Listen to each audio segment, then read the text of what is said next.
बिनु विश्वास भक्ति नहीं तेहि बिनु द्रवहि न रामु। राम कृपा बिनु सपनेहु जीव नतः विश्रानु। उत्तर प्रांत की कमलावती नगरी में गोपाल नाम का एक ग्वाला रहता था। ना तो वह पढ़ा लिखा था और न उसने कथा वार्ता सुनी थी। दिन भर गायों को जंगल में चराया करता था। दोपहर को स्त्री छाक पहुंचा दिया करती थी। गोपाल सीधा, सरल और निश्चिंत था। उसे राम राम जपने की आदत पड़ गई थी, सो उसका जप वह सुबह शाम थोड़ा बहुत कर लेता था। इस प्रकार उसकी उम्र 50 वर्ष की हो गई। बराबर वाले उसे चिढ़ाया करते थे, राम राम रटने से वैकुंठ के विमान का पाया हाथ नहीं आने का। एक दिन गोपाल को उसके साथी चिढ़ा रहे थे। उसी रास्ते एक संत जा रहे थे।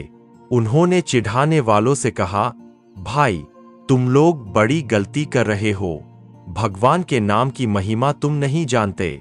यह बूढ़ा चरवाहा यदि इसी प्रकार श्रद्धा से भगवान का नाम लेता रहेगा तो इसे संसार सागर से पार कर देने वाले गुरु अवश्य मिल जाएंगे। भगवान का नाम तो सारे पापों को तुरंत भस्म कर देता है। गोपाल को अब विश्वास हो गया कि मुझे अवश्य गुरु मिलेंगे और उनकी कृपा से मैं भगवान के दर्शन कर सकूंगा। वह अब बराबर गुरुदेव की प्रतीक्षा करने लगा। वह सोचता, गुरुजी को मैं झट संत के बताए लक्षणों से पहचान लूंगा, उन्हें ताजा दूध पिलाऊंगा, वे मुझ पर राजी हो जाएंगे। मेरे गुरुजी बड़े भारी ज्ञानी होंगे। भला उनका ज्ञान मेरी समझ में तो कैसे आ सकता है। मैं तो उनसे एक बात पूछूंगा, मुझसे बहुत सी झंझट नहीं होगी। गोपाल की उत्कंठा तीव्र थी। वह बार बार रास्ते पर जाकर देखता, पेड़ पर चढ़कर देखता, लोगों से पूछता, कोई संत तो इधर नहीं आए।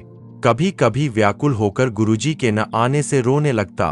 अपने अनदेखे अनजाने गुरु को जैसे वह खूब जान चुका है। एक दिन इसी प्रकार की प्रतीक्षा में गोपाल ने दूर से एक संत को आते देखा। उसका हृदय आनंद से पूर्ण हो गया। उसने समझ लिया कि उसके गुरुदेव आ गए। उन्हें ताजा दूध पिलाने के लिए झटपट वह गाय दूहने बैठ गया।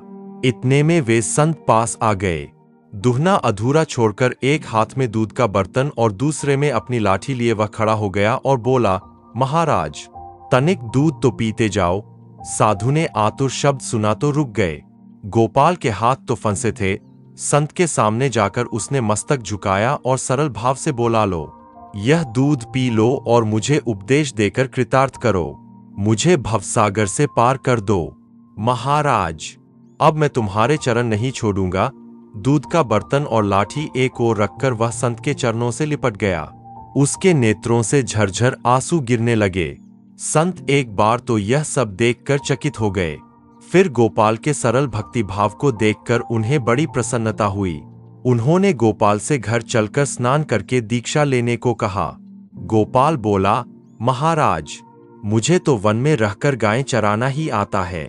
स्नान पूजा तो मैं जानता नहीं। घर भी कभी कभी जाता हूं। मैं गंवार हूं। मुझसे बहुत बातें सधेगी भी नहीं, मैं तो उन्हें भूल ही जाऊंगा। मुझे तो आप कोई एक बात बतला दे और अभी यही बतला दे, मैं उसका पालन करूंगा। ऐसे भोले भक्त पर तो भगवान भी रीझ जाते हैं। संत ने मानसिक भारत शुद्धि आदि करके अपने कमंडल के जल से उस पर छांट मारा और मंत्र देकर बोले, देखो अब से तुम्हें जो कुछ खाना हो भगवान गोविंद का भोग लगाकर ही खाया करो। इसी एक साधन से तुम पर गोविंद भगवान की कृपा हो जाएगी। गोपाल ने पूछा, महाराज मैं आपकी आज्ञा का पालन तो करूंगा, पर गोविंद भगवान मुझे कहाँ मिलेंगे कि उन्हें रोज भोग लगाकर तब भोजन करूंगा। संत ने भगवान के स्वरूप का वर्णन करके कहा, भगवान तो सब जगह है, सबके भीतर है। तुम उनके रूप का ध्यान करके उन्हें पुकार लेना और उनको भोग लगाना। भूलना मत। उन्हें भोग लगाए बिना कोई पदार्थ मत खा लेना।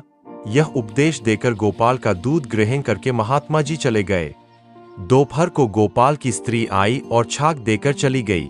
गोपाल को अब गुरुजी की बात स्मरण आई।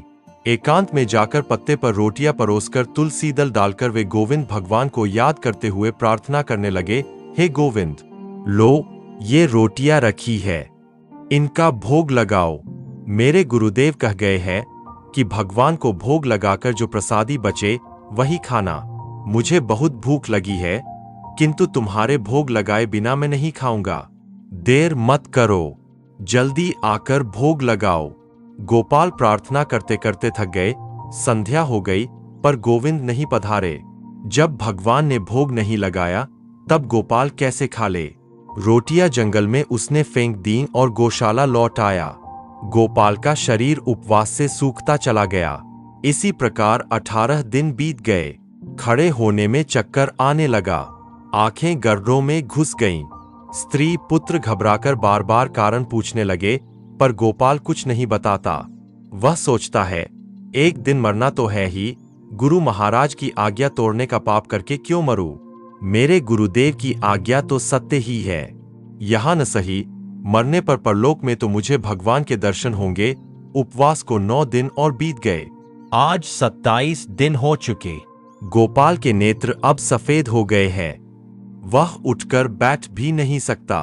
आज जब उसकी स्त्री छाक लेकर आई तब जाना ही नहीं चाहती थी गौशाला से। उसे किसी प्रकार गोपाल ने घर भेजा। बड़ी कठिनता से छाक परोस कर वह भूमि पर लेट गया। आज बैठा न रह सका। आज अंतिम प्रार्थना करनी है। उसे वह जानता है कि कल फिर प्रार्थना करने को देह में प्राण नहीं रहेंगे। आज वह गोविंद भगवान को रोटी खाने के लिए हृदय के अंतिम बल से पुकार रहा है। यह क्या हुआ? इतना तेज, इतना प्रकाश कहाँ से गौशाला में आ गया? गोपाल ने देखा कि उसके सामने गुरुजी के बताए वही गोविंद भगवान खड़े हैं। एक शब्द तक उसके मुख से नहीं निकला। भगवान के चरणों पर उसने सिर रख दिया। उसके नेत्रों की धारा ने उन लाल लाल चरणों को धो दिया। भगवान ने भक्त को गोद में उठा लिया और बोले, गोपाल, तू रो मत, देख मैं तेरी रोटियां खाता हूं। मुझे ऐसा ही अन्न प्रिय है। अब तू यहां से घर जा। अब तुझे कोई चिंता नहीं। अपने बंधु बांधवों के साथ सुखपूर्वक जीवन बिता। अंत में तू मेरे गोलोक धाम आएगा। भगवान ने उसकी रोटियां खाई और उसके लिए प्रसाद छोड़कर अंतर्धान हो गए। गोपाल ने ज्यों ही उस प्रसाद को ग्रहण किया, उसका हृदय आनंद से भर गया। उसकी भूख प्यास, दुर्बलता, थकावट सब क्षण भर में चली गई। आज 27 दिन के उपवास की भूख प्यास तथा दुर्बलता ही नहीं दूर हुई, अनंत काल की दुर्बलता दूर हो गई।